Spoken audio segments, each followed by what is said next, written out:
when we're rejected, our brain literally self-sabotages. Like we lose IQ points when we're rejected because our brain is shutting down saying, no, no, no, no, no, don't be ostracized from the tribe, because if you are, you'll get eaten by a wild animal. We each have our own gift to give, and yours is unique. Welcome to the Calvin Corelli Show. I'm really excited to have you. Hey everybody, I'm Calvin Corelli. I am here with Elisabeth Cardiello.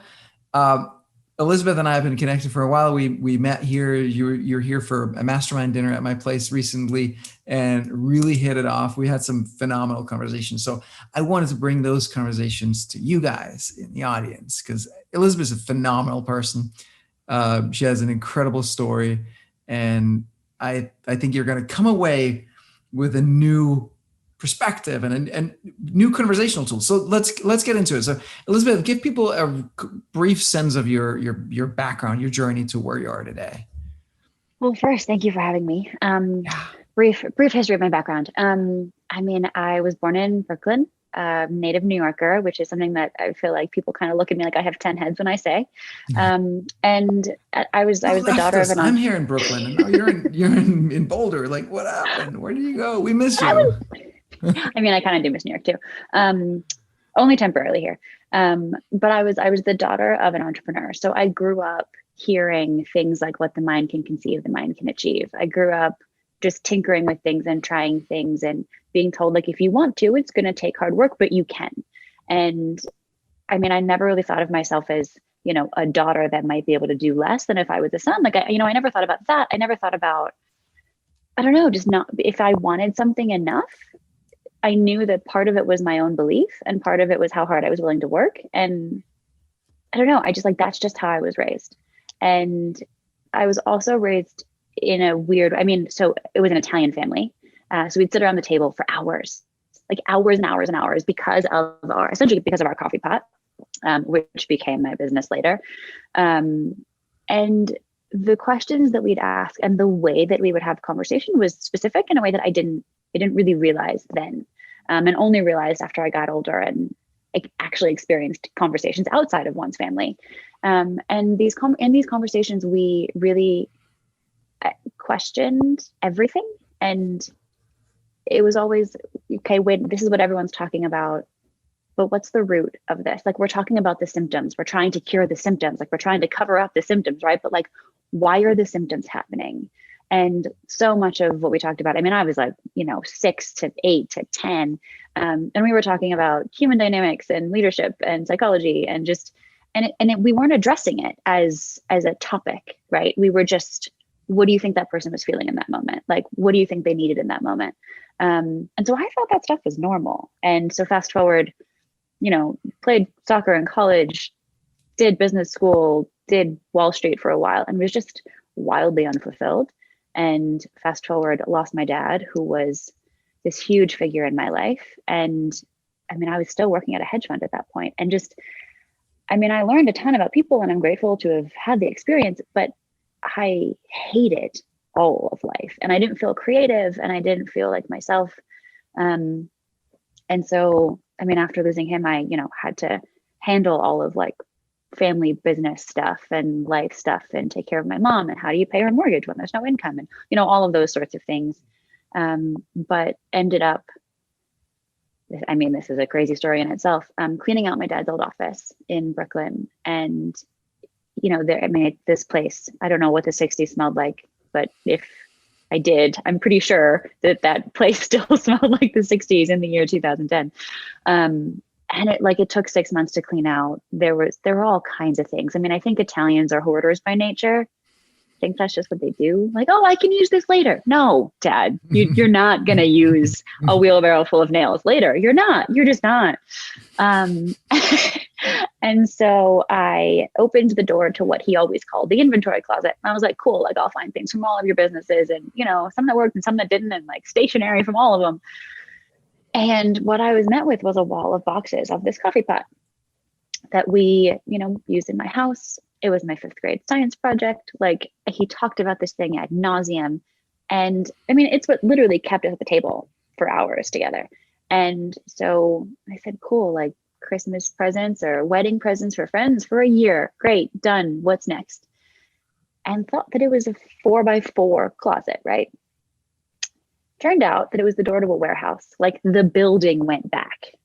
And there were about 5,000 of those coffee pots that were made in Italy back in the 60s in perfect condition, just dusty, like vintage, never licensed them. Like they're the only ones in the world. And Talk they about make being amazing. a hoarder. I took it seriously. Like, I mean, for the listeners out there, all Italians have a warehouse like that in their house. Isn't that true? No, I'm making this up. I mean, well, they have a space where they like try and save as much as humanly it's not always possible. a warehouse. No. I mean, I think they're very sentimental creatures, right? Italians are very sentimental creatures, and they attach meaning to everything.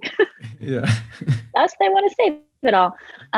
So I mean, I in that moment kind of closed my eyes and saw pictures of all the times that we sat around the table, and the fact that I now, weirdly, in that hospital room, like I felt all of his strength pass to me, and a lot of it was because of those conversations and the way that he built my confidence in a way.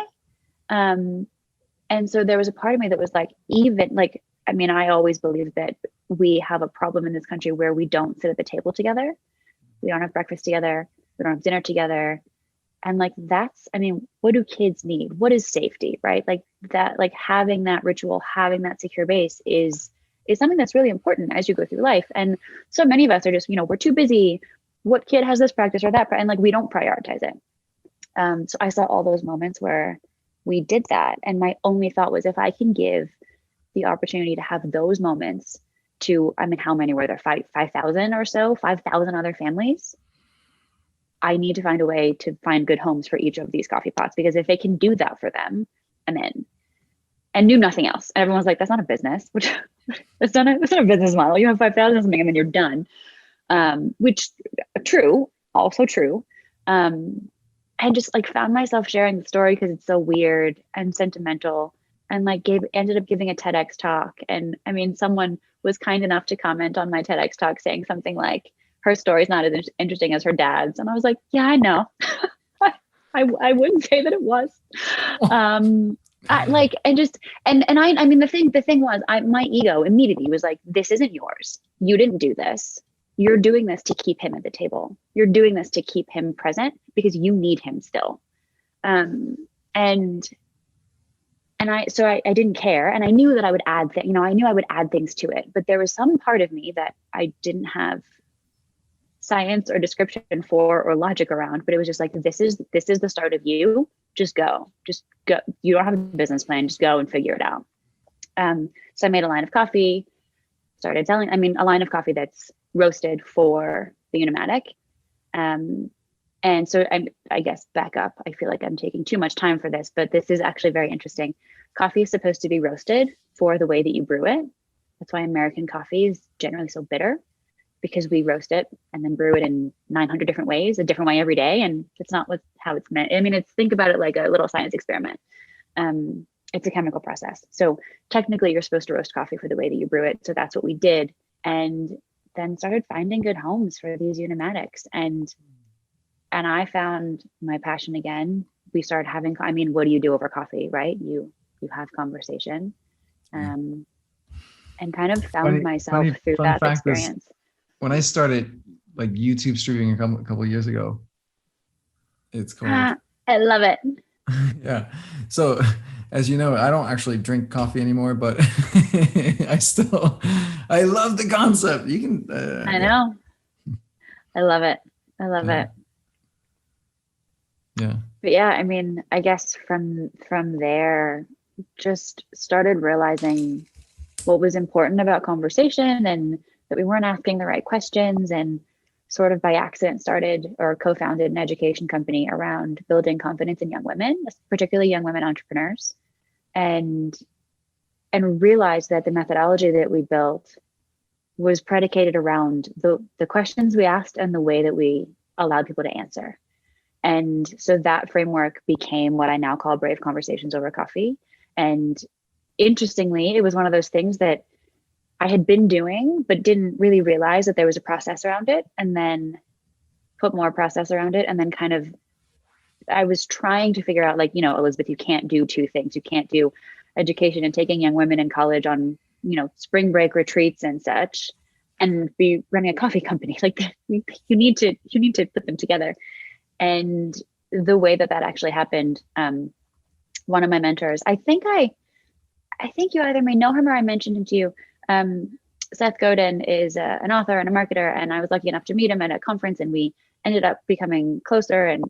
And so he sat me down one day and was like, your brain is great. I love how many things you're passionate about. Everyone's going to tell you can't do two things at once, but I know you well enough to know that you're not going to give either of these up, because they both are you.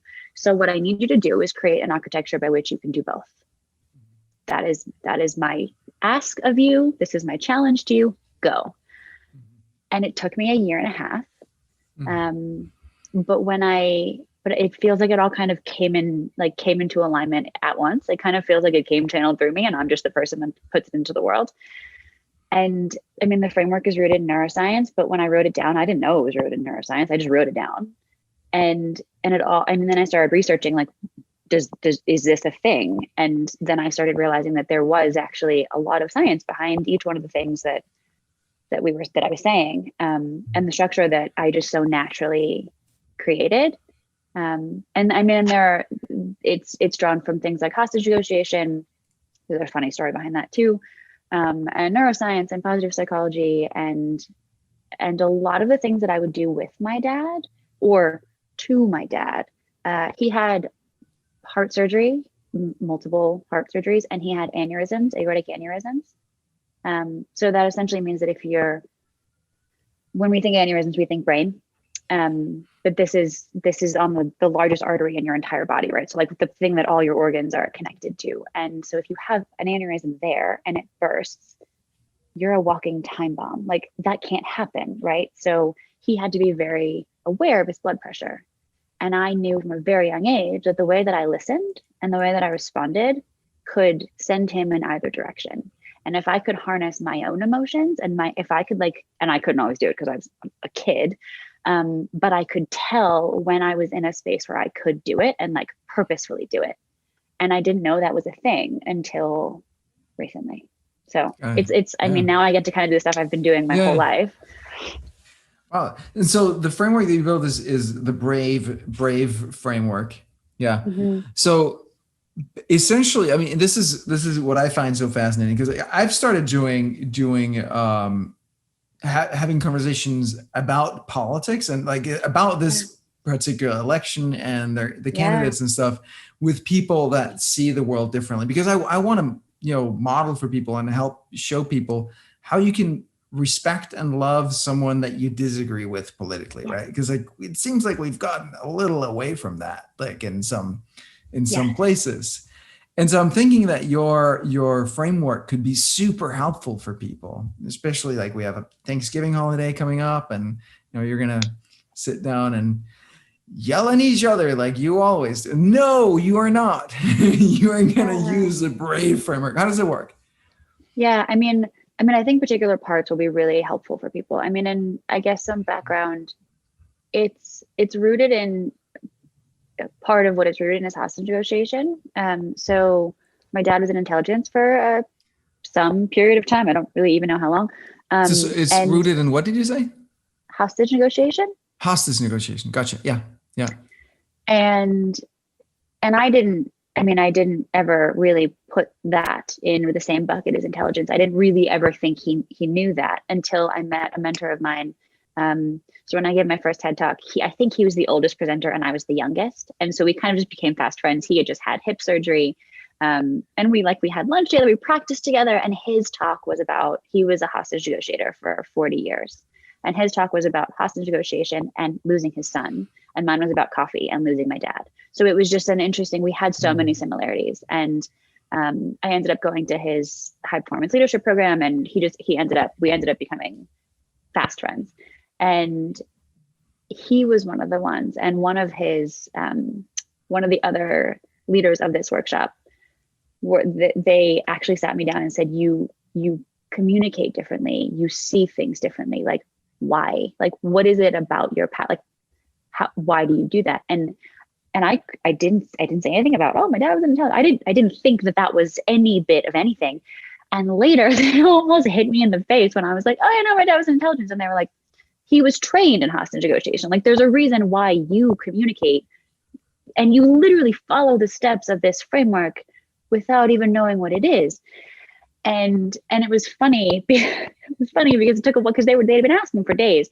And so I think that when you think about communication, it's hard to think about it in terms of a hostage situation, but there are certain things you have to do in hostage negotiation before you're even able to ask for negotiation, behavioral change. Like, you're not allowed to go there until you've created a bond, right? And I mean, if you think about hostage negotiation in terms of there are no bad people. There's a victim on each side of the gun, right? Like, what pushes someone to the point where they feel like they have no choice but to do something harmful, right? Like, we're not born that way. Something had to have happened that it felt like the only option.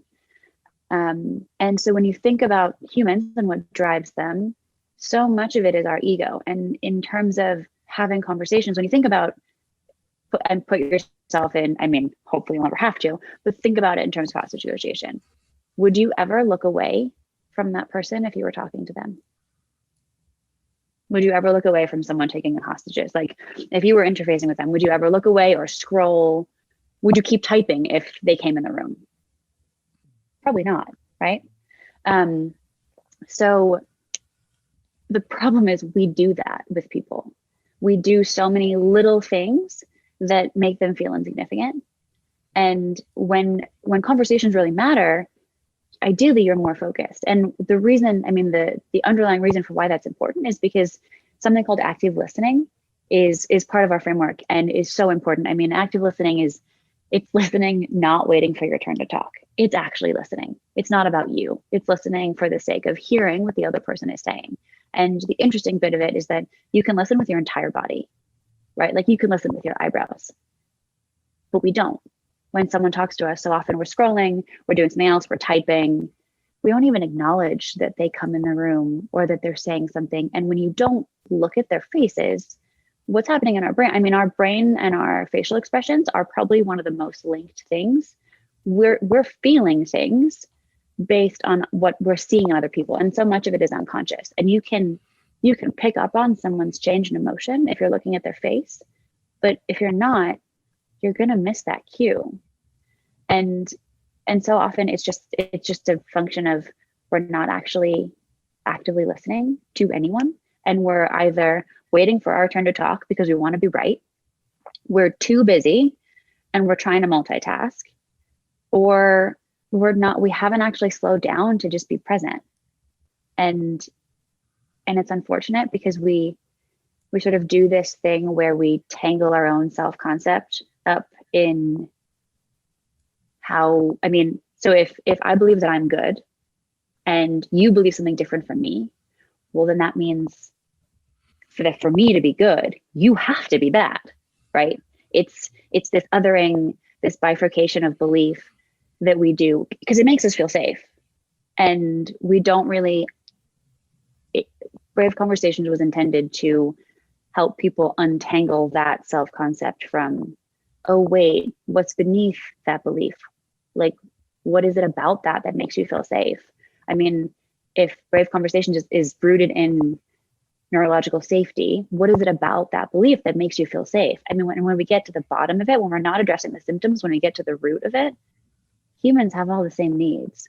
It just looks different based on our experiences or what we saw or, what we were told to believe or what we've started believing over time. And usually it's all the same stuff. It looks different based on what our life has looked like.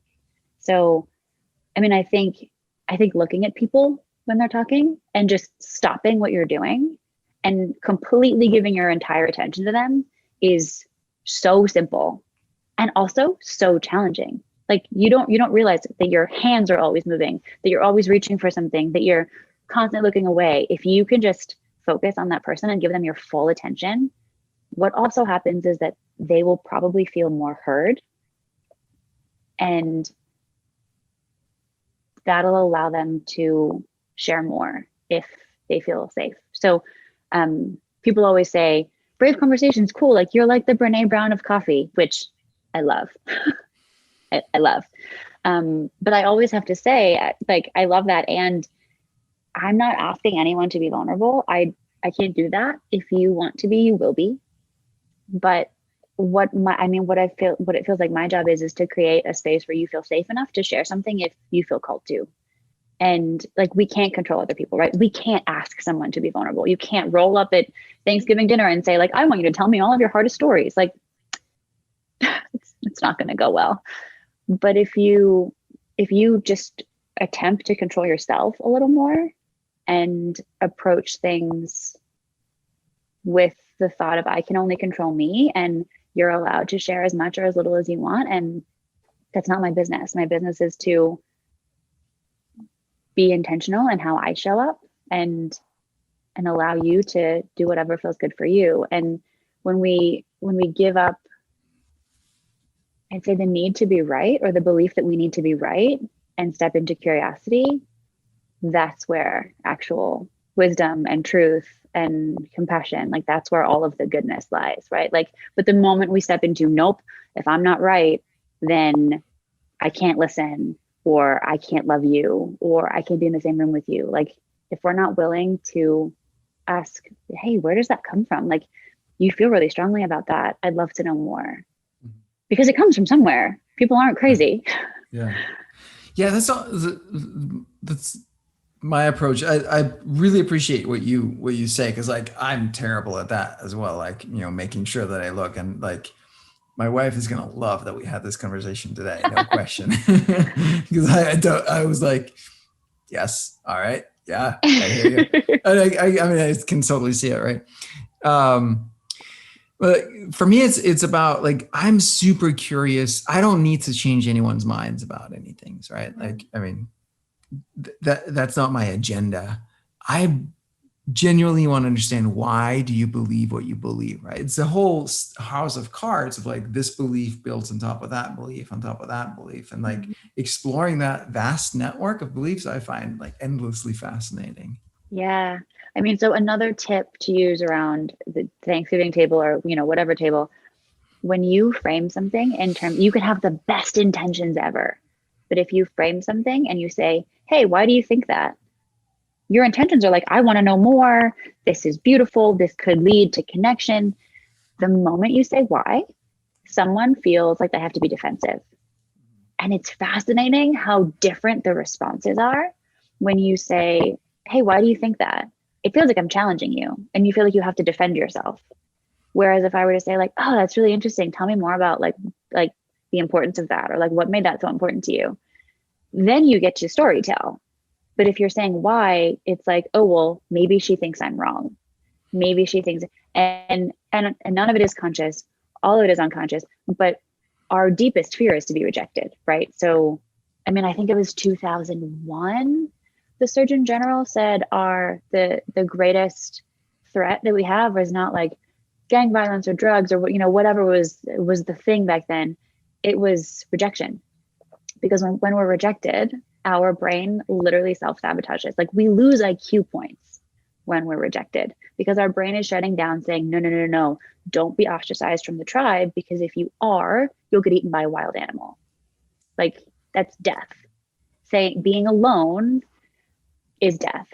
And so, I mean, our brain is prehistoric. We can train it out of that, but that's what happens. And so the moment we do this othering thing, and we put ourselves on different sides, I'll say of the table, but like on different teams, we're making ourselves alone. We're ensuring that someone's going to be rejected. And it's this ping pong of who can reject who fastest. And you'll just go back and forth being defensive, and you can promise that you won't get very far, other than maybe a fight. Interesting. So that's a good power trick right there. So avoid why.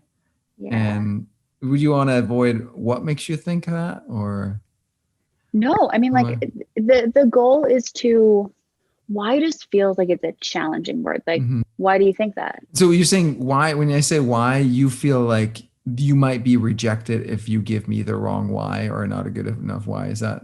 It's a like explain yourself Mhm. kind of a thing, as opposed to, oh, that's fascinating. Like, what's the story behind that? Because that's like open up more. Why Uh-huh. is like, well, if you don't give me the right answer, I'm going to close off, right? Yeah.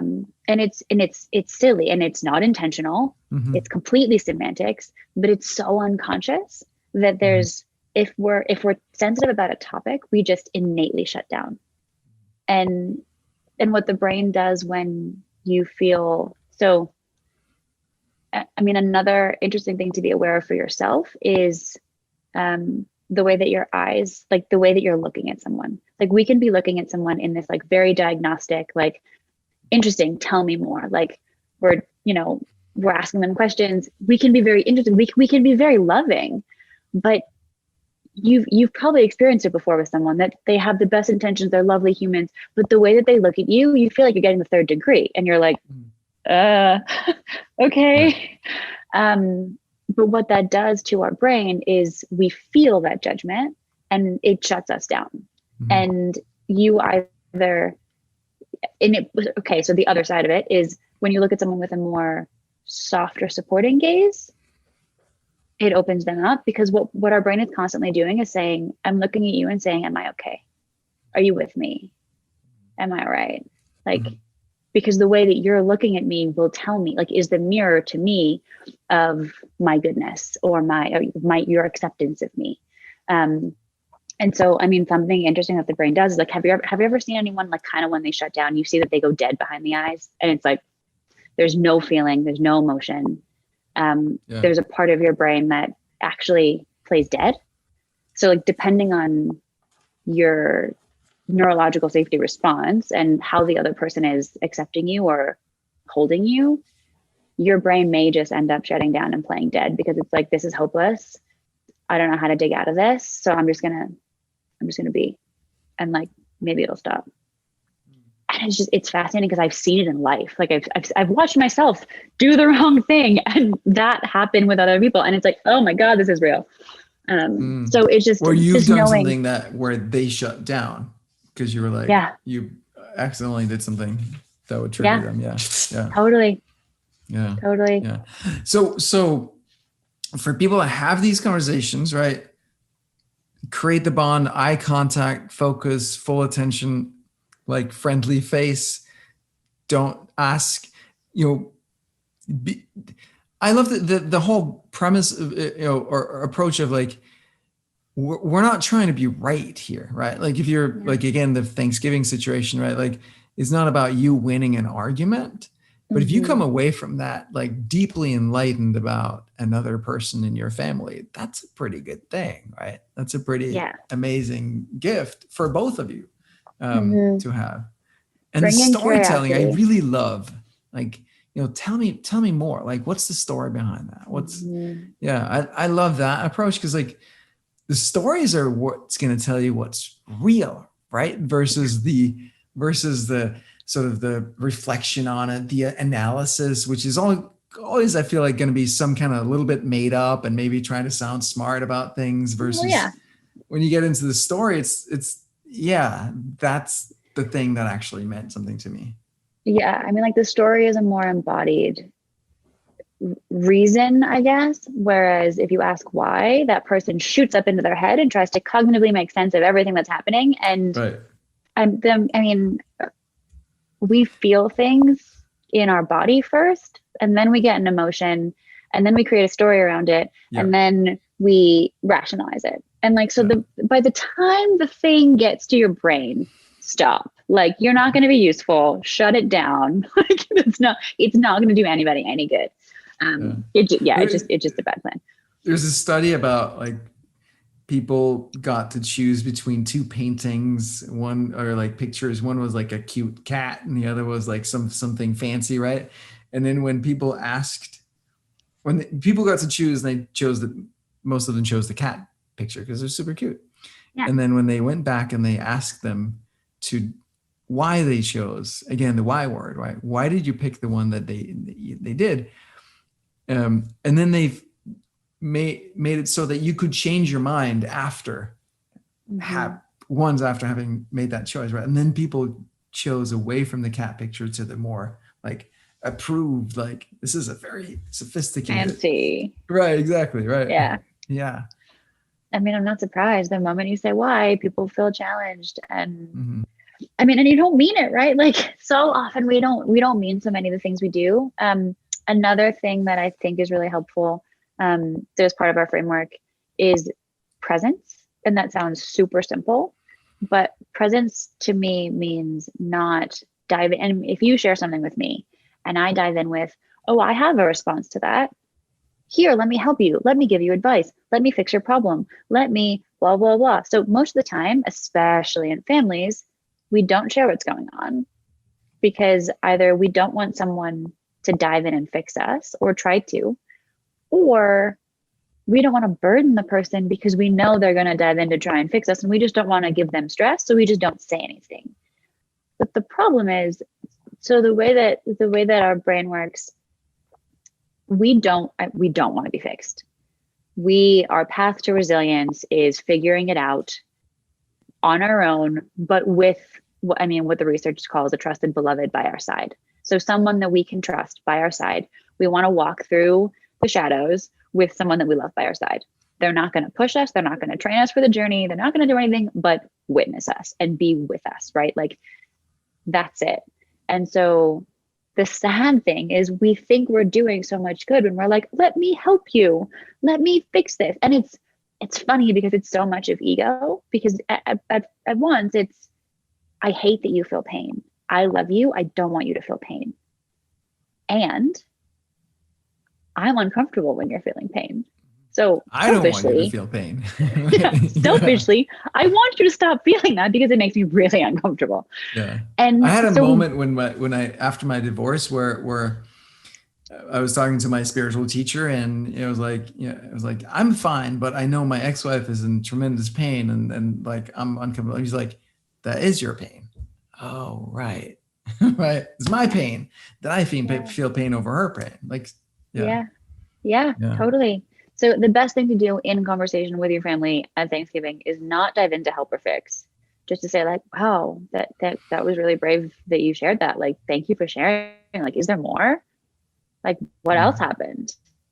And just let them talk, just let them go. And they will feel more heard and accepted if you do that than if you like dove in and fixed the problem. I mean, like we want to be the hero, right? Like we want to be useful. We want to help them. We want to take good care of them. But the best way to take care of someone is to allow them to walk their own path and just be like, I see you.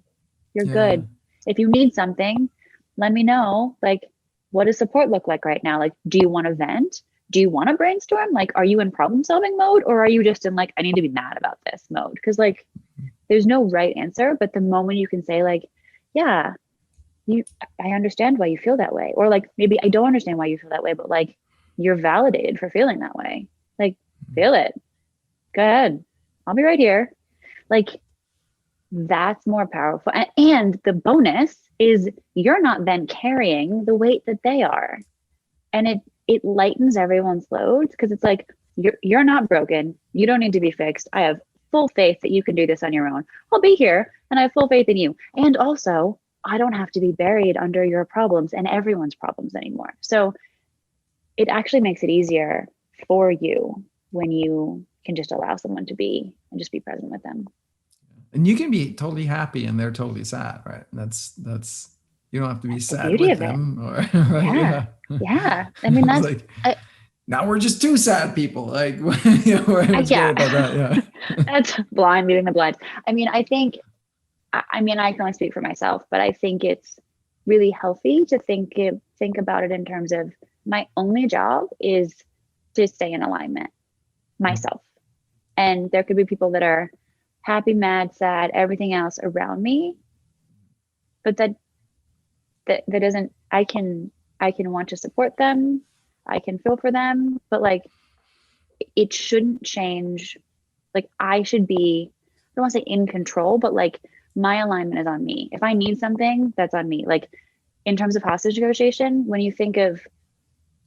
if you think of me saying you're responsible for my happiness, I'm holding you hostage. That's not fair. You're not responsible for my happiness. I'm responsible for my happiness. And if I need something, I get like, and maybe I can come to you and ask if you can meet that need. But if you can't, that's not on you. That's on me. Like it's my need that if I'm choosing that it needs to be met, I can go somewhere else and get that need met. But the moment I make it about you, both of us are in a cage, and it's just not helpful. What I feel like there's a lot of people out there in the country right now who are in pain, who are suffering emotionally, been traumatized by all kinds of things in their lives. Like, what do you see as our path forward here?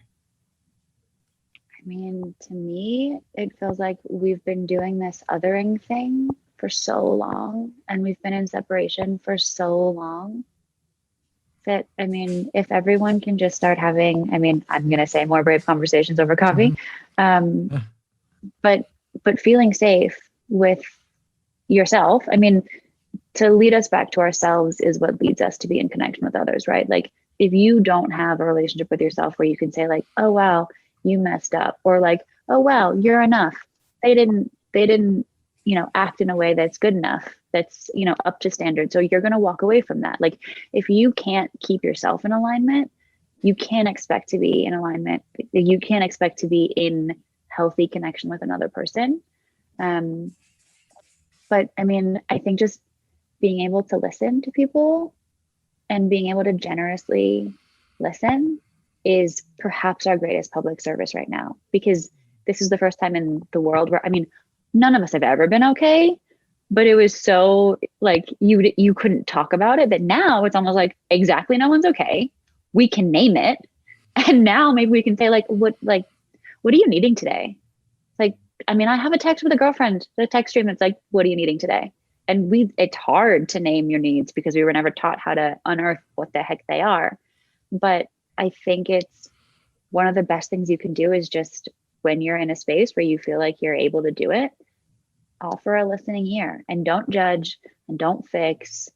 And I mean, and we're humans, we always judge, right? But like, if you intend to just be curious, you never know. I mean, the state of your brain, you can't be creative if you're in a state of stress. You can't be in connection if you're in a state of stress. So it also behooves your family life, your work life, all of life, to find a way to get out of the stress response, which is connection. I feel like, yeah, so true. And listening to yourself too, right? Learning to listen to yourself. How am I actually feeling? What's going on inside of me? Yeah. I mean, it's even for me, it's been we all lived in our heads for so long, right? But getting to a place where you can actually feel something. And I mean, even just a few years ago, when someone's like, where do you feel it in your body? I'd be like, I don't know. But truly, it's a thing. Like it's real. And I can feel things now and kind of be like, why is this here? No. Say like voice something that I've needed to voice, or a fear or something. And then the thing goes away. Like I had a sty in my eye like a month ago, and it just occurred one day, and I was like, why is this here? When was the last time I got one of these? What does this mean? And I don't know how I just kind of word vomited at a girlfriend and was like, can you just listen to me, like try and process this? And I named what it was, and I had the conversation that I needed to have. I woke up the next morning and it was gone. And like, think I'm crazy. Totally fine. No. A-okay. I don't mind. Yeah. But it's you can allow your unconscious, your body, whatever. You can say like, if you speak, I'll listen. And then you have to listen, which is sometimes hard, but it's worth it. Yeah. yeah, it's like, it's really fascinating that when you hit something that's true and you actually speak that truth, those words, there's Yeah. some real power there. And Hmm. yeah, I've experienced that Yeah. too. Yeah. I mean, and I think the cool part of Brave Conversations is that we're at once listening, listening bravely to each other, but the questions that we ask are allow for these moments of self-reflection. So you're connecting with others, but in this state of self-reflection where you're at once giving the listening, but you're also receiving that kind of listening. So Mhm. it's in a way kind of repatterning your nervous system to feel like there is a presence of safety. Like a human can be a safe presence with you. And it allows for that self-reflection piece and that space, because I mean, how many companies, most of them are like, we're so overwhelmed, especially companies where people love where they work. So many of them during quarantine were like, we're using work as like we turn to work because that's our safe place. Our safe place is doing what we love.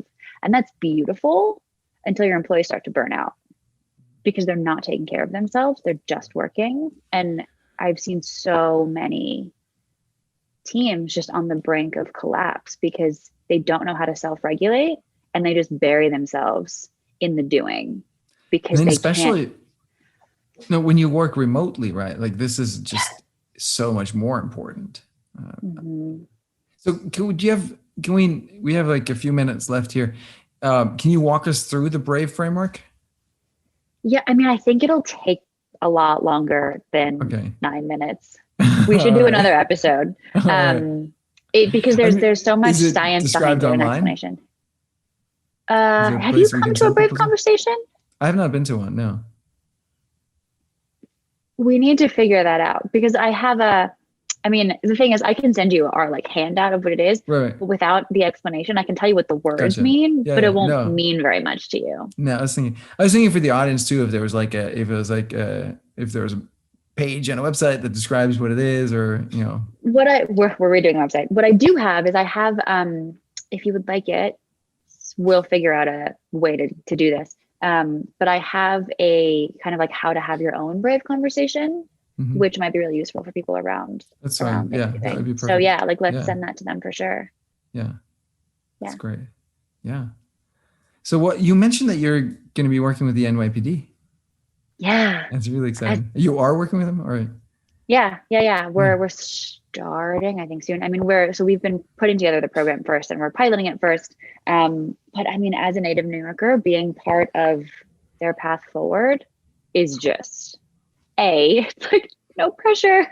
But it's such an honor to be part of my city, right? Like you grow up this kid and you grow up around cops and clearly white kid, didn't have any negative issues. But I see, like, I don't understand, but all that, like, I mean, I wrote a cold email. I don't know anyone in the NYPD. I wrote a cold email to the commissioner. Um, and, and it was just one of those moments where it was like, I can't do anything about this. I'm not Black. I'm not a person of color, but all I could think of was like, I have this framework that feels really useful for people to get to know themselves, get to know what's driving the things that they're doing, and learn to listen and make other people feel safe. Like if I can teach people to make others feel safe, even just in conversation, Huge. like Yeah. I have this thing, and it was kind of like I just hear, like, can I just hear? And so that's essentially what I said, and they were like, "This is a great idea. Like, we love this." And then I was like, oh my God, what?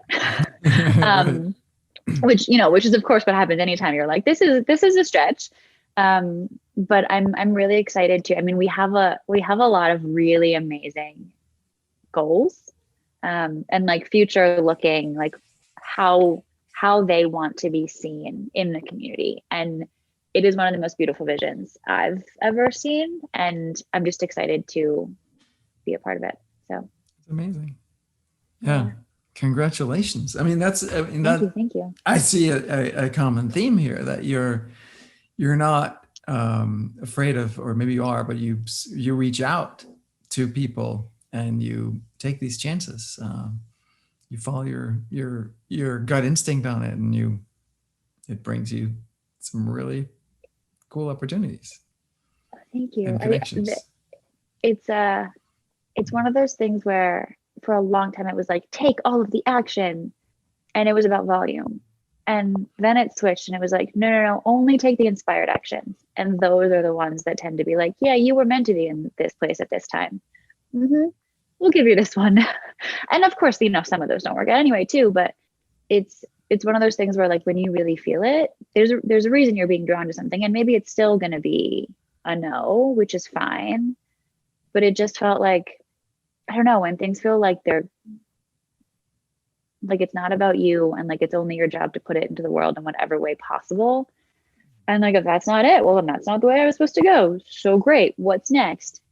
It just, yeah. I mean, I guess I'm maybe just able to stay in alignment with that way of thinking. But yes, I mean, I've always been the kid that's like, I'm not afraid to talk to anyone. Let's bring it on. For better or for worse. But yeah, Elisabeth, I love you. It's so grateful. So great to see you. So grateful that you were willing to do this today. Thank you so much. I love you too. You are a phenomenal human, and I'm honored to be here. Thank you. Where can people connect with you and follow your work? They can reach out on cafeunimatic.com, which is CAFFEUNIMATIC. That's also Instagram. It's also Facebook. That's also everywhere. braveconversationsovercoffee.com is Brave Conversations. We're redoing that one, so give us a little bit of time. It's there. It's up. So you can get in touch with us there. But yeah, I mean, Instagram is probably the easiest, but email too. I mean, I'm happy to share my email address with people if they want to get in touch. It's just elc@cafeunimatic.com. So reach out. I would love to help send out any kind of, how to have your own brave conversation, if that's helpful for Thanksgiving, for sure. Yeah. And beyond. Thank you, Elisabeth. So great to see you. Thank you. Thank you as well. Have a lovely day. Yeah. What up, YouTube? Thank you so much for watching this video. If you enjoyed it, even if you freaking didn't, hit the subscribe button so you get more videos from me, and also hit the bell button so you get tick, tick, tick, tick, tick, notified whenever there is a new video from me. Thank you very much. I'll catch you next time.